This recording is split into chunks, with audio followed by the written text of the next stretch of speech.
Welcome to the Uplift Magazine podcast series, which is a part of the Inform All Project charity. In this series, which I, Chani Schreibhand, the founder and editor of the magazine, will be co-hosting with Suzy Kahati, a family financial advisor based in Israel, we will be discussing why we women don't talk openly about money. So, sit back, relax, and join us in Lipstick and Money. Why lipstick? Well, wouldn't you like to buy a stick of lipstick without feeling guilty? So, ladies, let's talk about money. Hi, say, introduce yourself, Suzy. Hi, Chani. I am so happy to be here, and I'm so happy that I found you as a partner and also as a friend. Hi, everybody. My name is Suzy Kahati. I'm a family financial advisor. I've been doing this for about 15 years, and I work with all spectrum of life. As you can hear, I am originally from England. I've been living in Israel for 40 years. But I'd like to tell you, especially Chani, because you don't know this story, how I actually started to understand that us women are very passive regarding our finances. So as a family financial advisor, basically what I do is I make your money more efficient. I'm not an investment advisor, I'm not a lawyer, I'm not an accountant. I just help you handle your personal finances. So I work with all types of people, from the lower class, middle class, and I also have upper class, some extremely high-end clients, and normally work together with a family office. What's a family office? When you have tremendous wealth, you need to have somebody to help you manage it, because this really is a full-time job. The more money you have, the more work you need to do. My friend Leo from the family office invited me out for lunch. So I asked him, Leo, so how many women are investing with you? And he looked at me very pensively. I said, this seems to be a very interesting question. He said, there's two types of clients that come to me. There are women that inherit wealth, and they do work with me. And there are women who are self-made millionaires. We live in a high-tech company world, and I have a lot of them around. And so I said, so how many invest with it? Because I've known him for about 12 years. He's a great guy. He has an amazing product. And he showed me zero with his fingers. And I just couldn't grasp that. He could not attract the female customer. Why do you think that was? So what do you think? Because if I had the wealth, I would definitely work with Leo. There's no brainer. So I went home and did some research, and I was shocked to find how passive women were. The more I dwelled into it, the more I realized that I had to tell women, you know, when you start handling your money, you do so much better than. But I realized the money was a very sensitive subject. And it's been inside me. It was burning inside me a long time. I needed to find somebody or an outlet that I could actually find somebody just to share this with. So I met Chani on a international networking event. She was talking about the Uplift magazine and what it epitomized. It talks about, and it handles very delicate subjects that people do not want to talk about. Eating disorders, grief, abortions. And I said, this is it. This is it. I have to reach out to Chani. And I reached out to Chani, and she said, this is amazing. Not only did she say it's amazing, she also told me about her money story, but that's for another episode. So I'm just going to tell you a little bit of statistics. I didn't want to look at statistics from Israel. I didn't want to look at statistics from England, because that's where we are. I'm going to take a very neutral country, which is Switzerland, right? So 56% of investments are handled by husbands. Okay, 85% of women who are married will leave all financial matters to their husbands. Not only that, Hasba Halila, the husbands pass away. Do you think the women stand up and start taking care of their, no. They'll leave it to their sons, to their brothers, to their uncles. They are totally passive. When you say that, Suzy, it makes you realize something, because not only are they being passive and they're giving it over to their sons, but then when things are not going exactly what they want, they'll get very upset. They'll say, how come he's taking all this money? You could have been aware of it and taken care of it yourself in the beginning. So that's really important. Yeah, but what I don't understand, and it's also where I'm trying to understand and grasp it, is that a marriage is a partnership, okay? And we divide our jobs. And so I have no problem that the man or the husband has decided to take care of the finances. But let me just give an example. Honey, you just came to Israel and we had a fantastic time together. But when you came home, the house wasn't a tip, okay? There was a food in the fridge. And if you had kids, I'm sure they would get to school and do their homework and bring baths, right? Not as efficient as you, okay? But you can rely on your partner that if anything happened to you, they will survive. So let's look at the other way. The finances is totally on the shoulders of the husband, right? The wife is oblivious of what is going on. And unfortunately, a couple of years ago, a friend of mine lost her husband to corona very, very quickly. And we're still running after the paper chase. He has no idea what's going on, whether he had a life insurance and bank account abroad because he was a foreign citizen. She didn't even know what's in that bank account. We had a similar story here recently where the woman couldn't even go onto the computer. She didn't know any passwords or anything to see what was going on. So she was like, they were trying to hack into a computer because her husband died. Yeah. And knew he was dying. So it wasn't like a shock. But she didn't want to know. She thought, oh, I'll manage. Even sitting down once a year with your partner and talking about the finances, who's the insurance agent, who's a lawyer, who deals with this and who deals with that. But there is another aspect. There's a psychological aspect of it.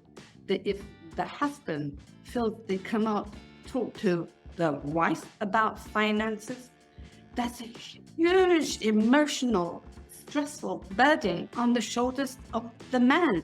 I want to talk to my wife about finances, where we should invest, what's her ideal, what's her long-term vision.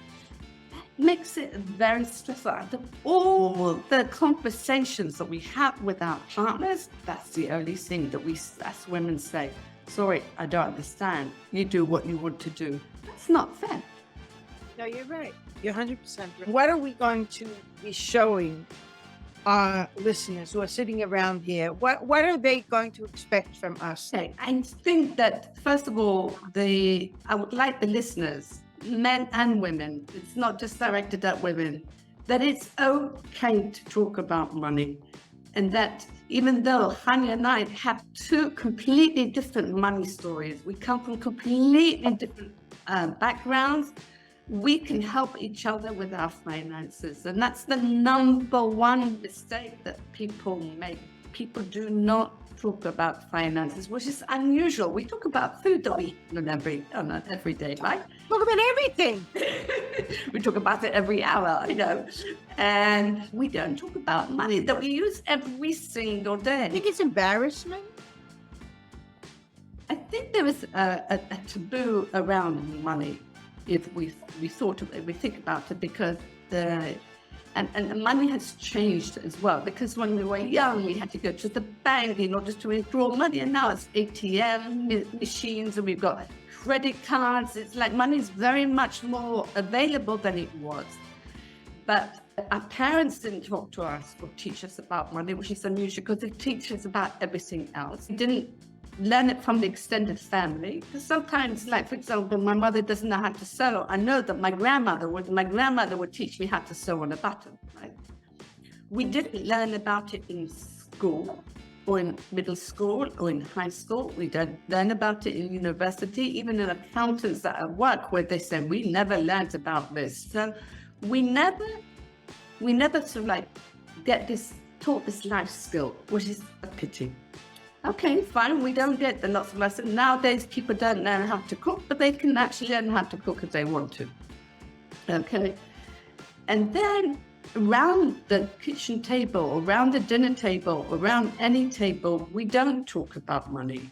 And even when the men get together, they will not talk about the overdraft or where they took out to loan. They will talk about how successful they were in finances.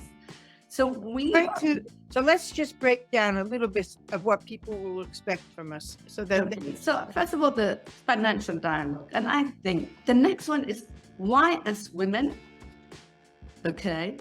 we are so behind men in our financial education. For example, I have 3 daughters and having some amazing conversations with my middle daughter, Ella. She's 30 plus, and I was talking about the financial education. And she said, well, we won't talk about it. I said, I know, Ella, but surprisingly enough, the men seem to self-educate themselves much more and much better than women. We have to understand why is that, the history of it. I'd also like to talk about the finances in a marriage. I'd like to talk about how to also, on a very sensitive subject, that's why I chose Uplift magazine, is what is financial abuse? How do you spot it? And how do you take actions in order to get out of an abusive relationship with money, especially with your partner? I think that the goal of this podcast, especially with you, Chani, is to make women aware. First of all, they're not alone. We're here. A dialogue only helps the situation. We turn to our friends for every other form of assistance and support. And also to ask questions, to take control, gain financial confidence, because women do so much better than men when they take control of things. We know that. We see that with everything else. It's funny because I don't even think, you know something? Today, there's a very big word being used in the women circles, empowerment. I don't even think it's about that. To tell you the truth, I really don't. I think it's a necessity. I really do think it's a necessity to know.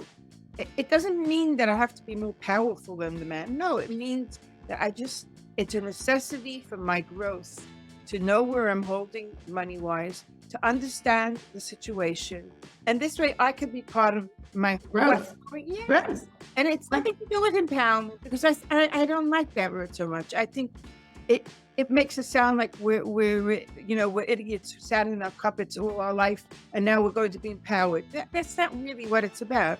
It's not. It's about having a knowledge that will help us continue and grow. And hopefully, my whole aim has always been with Uplift is to educate the next generation that they shouldn't have these same issues that we have. So if I could just say to my granddaughter or my grandchildren, darling, I've gone through this. Let's learn a little, take it seriously.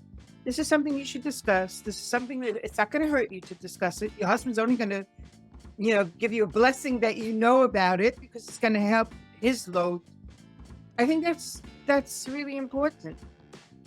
And I want to say that I worked with 18-year-olds and 92-year-olds. So if you think you're too old, you're too young, no, it's never too late. I always say the best time to do it is now. Yeah, now. And I would really hope that you listen to the podcast so you will know how to handle your finances like a pro. Because I was there. So were you. I've listened to your money story. We'll listen to it one day. How you went from one extreme to another. And I think another thing I'd like to do is at the end of each podcast that we do, to give a tip to to those who are listening, but just a tip of the day. Start from the beginning. Look at your bank account every single day. And if you don't have internet access, this is the best time to start. Because all you need to do is get into the computer or even on your smartphone. I think on cushion phones, you can have it. And that's a really good one. For me, I think the biggest tip I could give is to think very hard when you're going shopping or when you're doing your grocery shopping, is don't do this on an empty stomach. Think to yourself. No, you're speaking from experience, honey. About experience. Suzy knows me well. Anyway, think to yourself, what do I read? And you have a list, an ongoing list on your refrigerator. I have it. We have an ongoing list on the refrigerator. If we need fruit extra, we'll always write it down. So this way you're always aware and you're not buying just because your eyes are hungry. That's my tip. I think that's a good start for our show. Remember, everybody, to get in touch with us. Nobody's judging you. Nobody cares. We are all in the same boat. Suzy has great advice on how to help us all, take hold of our finances and do something with it. And we're looking forward to this. So again, welcome to our first show, and we're looking forward to our second one. Thanks. Bye. Bye. Thank you.